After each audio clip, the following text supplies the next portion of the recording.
মাটির গন্ধে ভরা গ্রামের গল্পের সেরা। তো চলো বন্ধুরা, আমাদের গ্রামের একটা পুকুরকে আমার কাকু ডাক নিয়েছে, তো আজকে বড় নেট দিয়ে মাছ ধরা হবে, সেটা তোমাদের দেখাবো। তো চলো আর বেশি দেরি না করে আজকে ব্লগটি শুরু করা যাক। আজকে মাছ ধরছে, নেট দিয়েছে। তো চলো, কত মাছ উঠলো, কেমনভাবে ধরছে দেখায় তোমাদের। তো চলো দেখতে থাকো বন্ধুরা। এই এত বড় পুকুরে মাছ ধরতে হলে কমসে কম 7 থেকে 8টা লোককে লাগবেই, কারণ এত বড় পুকুরে এত বড় নেট টানা সম্ভব নয়। তাই 7 থেকে 8টি লোক কাকু নিয়ে এসেছে। তো দেখো, পুরো এবার নেটটি দিয়ে পর আস্তে আস্তে ছোট করছে টেনে টেনে। তোমরা সবাই দেখতে থাকো, এবার আস্তে আস্তে নেটটা ছোট হচ্ছে, এবার মাছ ধরা হবে।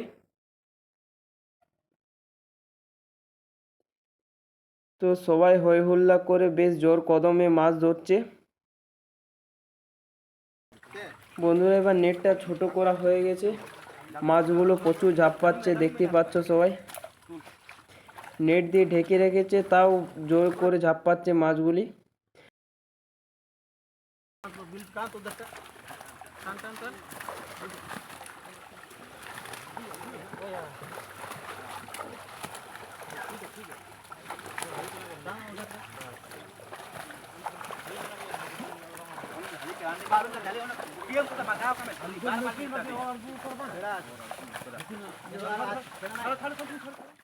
বন্ধুরা, তো কাকুর 5 কুইন্টাল মাছের দরকার। তো এখন যারা মাছ ধরছে তারা বলছে 2 কুইন্টালের মতো মাছ উঠবে। তো দেখতে থাকো, তোমাদের মাছের সাইজগুলি দেখায়। আর মাছ বলতে কাকু ছোট ছোট মাছের লাগবে, এগুলি অর্ডার আছে আর কি।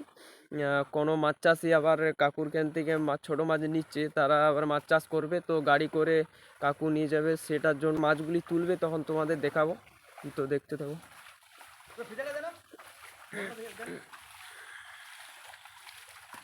তোমরাকে আগে বললাম যে একজন মাছ চাষি ছোট মাছ অর্ডার করেছে 5 কুইন্টাল। তো যারা মাছ ধরেছে তারা বলছে যে 1 কুইন্টাল থেকে 2 কুইন্টাল মাছ উঠবে। তো এখন পরের বারে আরও একবার নেট দেবে। তো এখন মাছগুলি উঠেছে, ছোট মাছ তো বেশি উঠেছে, কয়েকটা বড় মাছ আছে, সেগুলি তোমাদের দেখাবো। তো এই ছোট মাছগুলি বটে মরলা মাছ, তারপর রুই, তারপর কাতলা, এইসব মাছগুলির পরিমাণ বেশি আছে। তো একজন কাকু এই মাছগুলিকে এবার এই নেট থেকে একটা মশারিতে করাচ্ছে। ওই যে দেখলে ওটা রুই মাছ, ওই অমনি বড় বড় রুইগুলি হয়েছে এখানে। মাছগুলি যাতে ঝাঁপিয়ে না পালিয়ে যায় আর আরাম করে এই নেটটিতে থাকে, তাই একটা কাকু ঘাটাঘাটি করছে, জল দিচ্ছে, উপরে জল ছিটকাচ্ছে যাতে বেশি ঝাপাঝাপি না করে। এই যে দেখছো এই মাছটি যে রুই মাছ, তো এই মাছটি থেকে আর বড় মাছ নেই, এটি এই পুকুরের সবচেয়ে বড় মাছ। আর আমি এখন রাখালির কাছে চলে এসেছি বনে। তো তোমরা দেখো, সবাই দেখতে পাচ্ছ আজকে যে প্রচুর রোদ দিয়েছে আর মেঘলা মেঘলা, এটা শরৎকাল, তো এখন মেঘগুলো প্রচুর সুন্দর সুন্দর দেখতে। আর এদিকে আমার ছাগল চড়ছে দেখো। আজকে লালুর মাকে আজকেও ঘরে রেখে এসেছি, কারণ বনে সবখানে তেমনভাবে ঘাস নেই আর কি, ঘরে ঘাস কেটে এনে লালুর মাকে খাওয়াই। আর এখন আমি রাখালিতে শুধু ছাগলগুলিকে আনি, দেখো এই সাইডে চড়ছে ছাগলগুলি। এটা আমাদের মহুয়া গাছের বন গ্রামের। আর বন্ধুরা, এটা দেখতে পাচ্ছ আমাদের গ্রামে একটা কাকু প্লাস্টিক দিয়ে একটা আধুনিক পদ্ধতিতে চাষ করছে, বেগুন লাগিয়েছে। তো এমন আধুনিক পদ্ধতিতে চাষ করে আমাদের গ্রামে খুব কমই দেখা যায়। আমার খুব ভালো লাগলো দেখে এটা। তো বন্ধুরা, আজকে রাখালির কাজে আর কি যখন এলাম, তখন আমাদের গ্রামের কিছু কাকুদের সাথে আর দাদাদের সাথে দেখা হলো। তো এই দেখছো এই কাকুটির পাশে যে দেখালাম জমিটি আধুনিক পদ্ধতিতে চাষ করছে, এই কাকুটির জমি এটা। আর এটা আমাদের বাবার বয়সী জেঠু হবে এটা। তো আজকে রাখালির কাজে এসে পর এই দাদা জেঠুদের সাথে দেখা হয়ে আর কি, কথাবার্তা হয়ে খুবই ভালো লাগলো। তো আমার আজকে রাখালির কাজে সাহায্য করবে 3-4টে জিনিস, যেগুলি আমাকে খুব সাহায্য করবে আজকে রাখালির কাজে। দেখো তোমাদেরকে দেখাই। এই যে দেখতে পাচ্ছ এই গামছাটি, আর এটা হচ্ছে জল বোতল, আর এটা হচ্ছে চেনাচুর মুড়ি, আর এটি হচ্ছে ছাতা।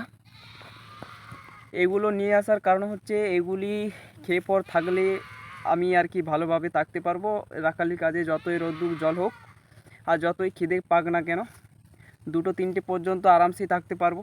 তো চলো বন্ধুরা, গোটা তো মুড়ি খাই। চেনাচুর মুড়ি খেতে প্রচুর টেস্ট।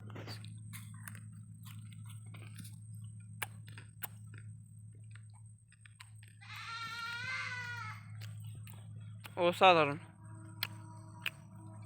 এবার একটু জলটা খাই।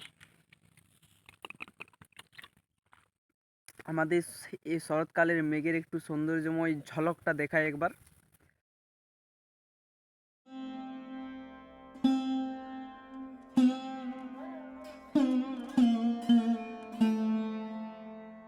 তো বন্ধুরা, আজকের এই মাছ ধরা, তারপর সৌন্দর্যময় এবং আনন্দের রাখালির পরিবেশ তোমাদের দেখালাম। তো তোমাদের এই ব্লগটি কেমন লাগলো? তোমাদের যদি ব্লগটা ভালো লাগে তাহলে একটা লাইক করে দেবে।